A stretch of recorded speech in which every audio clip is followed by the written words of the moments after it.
राजाओं का वृत्तांत दूसरा भाग अध्याय 9। राजाओं का वृत्तांत दूसरा भाग अध्याय 9। येहू का अभिषेक और राज्य।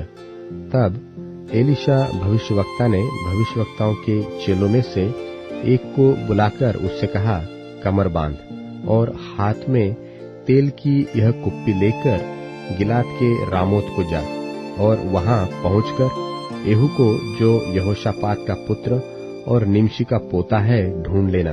तब भीतर जा, उसको खड़ा कराकर उसके भाइयों से अलग एक भीतरी कोठरी में ले जाना। तब तेल की यह कुप्पी लेकर तेल को उसके सिर पर यह कहकर डालना, यहोवा यो कहता है कि मैं इस्राएल का राजा होने के लिए तेरा अभिषेक कर देता हूँ। तब द्वार खोलकर भागना, विलंब न करना। तब वह जवान भविष्यवक्ता गिलाद के रामोत को गया। वहां पहुंचकर उसने क्या देखा कि सेनापति बैठे हुए हैं। तब उसने कहा, हे सेनापति, मुझे तुझसे कुछ कहना है। येहू ने पूछा, हम सबों में से किससे? उसने कहा, हे सेनापति, तुझी से। तब वह उठकर घर में गया और उसने यह कहकर उसके सिर पर तेल डाला कि इस्राएल का परमेश्वर यहोवा यो कहता है, मैं अपनी प्रजा इस्राएल का राजा होने के लिए तेरा अभिषेक कर देता हूँ।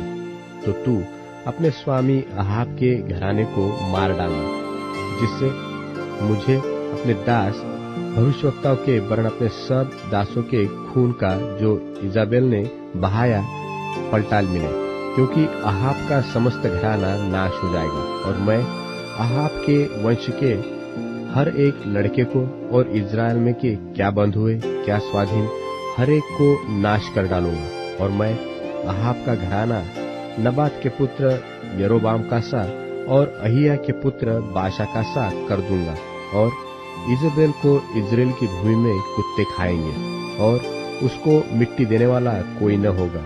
तब वह द्वार खोलकर भाग गया। तब येहू अपने स्वामी के कर्मचारियों के पास निकल आया और एक ने उससे पूछा, क्या कुशल है? वह बावला क्यों तेरे पास आया था?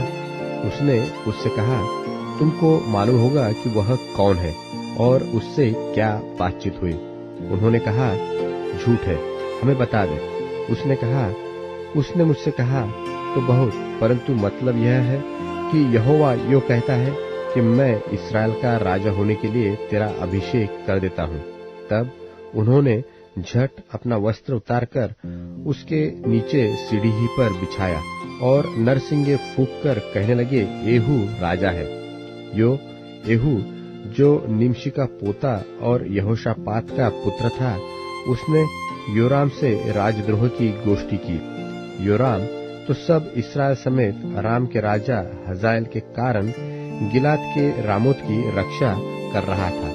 परंतु राजा योराम आप अपने घाव का, जो अराम के राजा हजाएल से युद्ध करने के समय उसको अरामियों से लगे थे, उनका इलाज कराने के लिए इज़राइल को लौट गया था। तब येहू ने कहा, यदि तुम्हारा ऐसा मन हो तो इस नगर में से कोई निकलकर इज़राइल में सुनाने को न जाने पाए।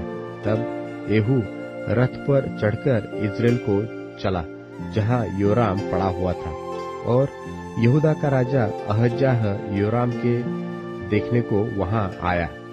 इज़राइल के गुम्मट पर जो पहरुआ खड़ा था, उसने येहू के संग आते हुए दल को देखकर कहा, मुझे एक दल दिखता है। योराम ने कहा, एक सवार को बुलाकर उन लोगों से मिलने को भेज और वह उससे पूछे, क्या कुशल है? तब एक सवार उससे मिलने को गया और उससे कहा, राजा पूछता है, क्या कुशल है? येहू ने कहा, कुशल से तेरा क्या काम? हटकर मेरे पीछे चल। तब पहरुओं ने कहा, वह दूत उनके पास पहुंचा तो था, परंतु लौटकर नहीं आया। तब उसने दूसरा सवार भेजा और उसने उनके पास पहुंचकर कहा, राजा पूछता है, क्या कुशल है? येहू ने कहा, कुशल से तेरा क्या काम? हटकर मेरे पीछे चल। तब पहरुए ने कहा, वह भी उनके पास पहुंचा तो था, परंतु लौटकर नहीं आया। हाँकना निमशी के पोते यहू का सा है, वह तो बौढ़े की नाई हाँकता है। योराम ने कहा, मेरा रथ जुतवा। जब उसका रथ जुट गया, तब इस्राएल का राजा योराम और यहूदा का राजा अहज्याह दोनों अपने अपने रथ पर चढ़कर निकल गए और यहू से मिलने को बाहर जाकर इज्रेल नाबोत की भूमि में उससे भेंट की। यहू को देखते ही योराम ने पूछा, हे यहू, क्या कुशल है? यहू ने उत्तर दिया, जब तक तेरी माता इजेबेल छिनालपन और टोना करती रहे, तब क्या कुशल कहा? तब योराम रास फेर के और अहज्याह से यह कहकर कि हे अहज्याह, विश्वासघात है, भाग चल।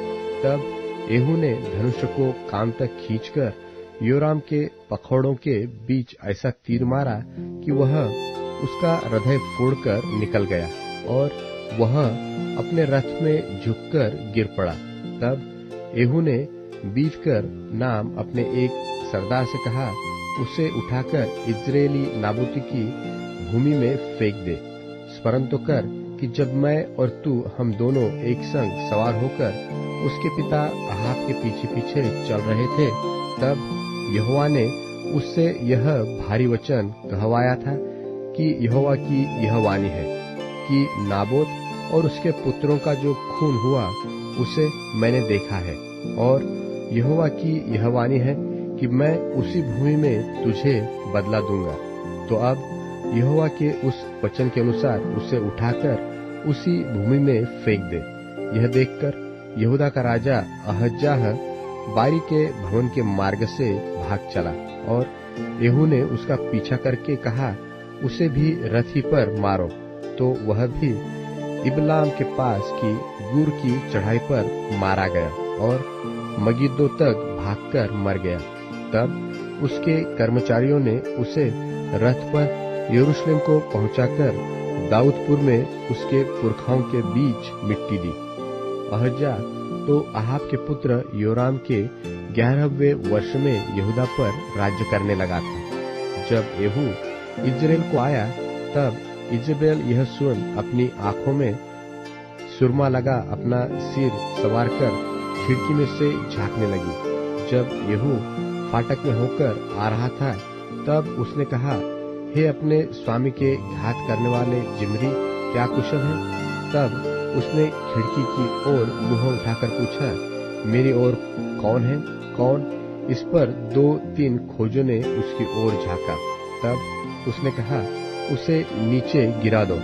सो उन्होंने उसको नीचे गिरा दिया और उसके लोहू के कुछ छींटे भीत पर और कुछ घोड़ों पर पड़े और उन्होंने उसको पांवों से लताड़ दिया।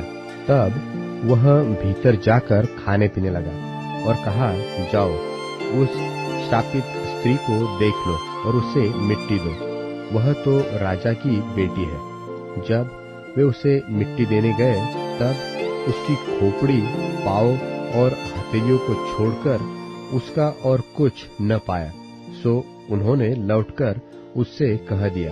तब उसने कहा, यह यहोवा का वचन है जो उसने अपने दास तिशबी एलिय्याह से कहा था कि इजेबेल का मांस इजराइल की भूमि में कुत्तों से खाया जाएगा और इजेबेल की लोथ इजराइल की भूमि पर खाद की नाई पड़ी रहेगी, यहाँ तक कि कोई न कहेगा यह इजेबेल है।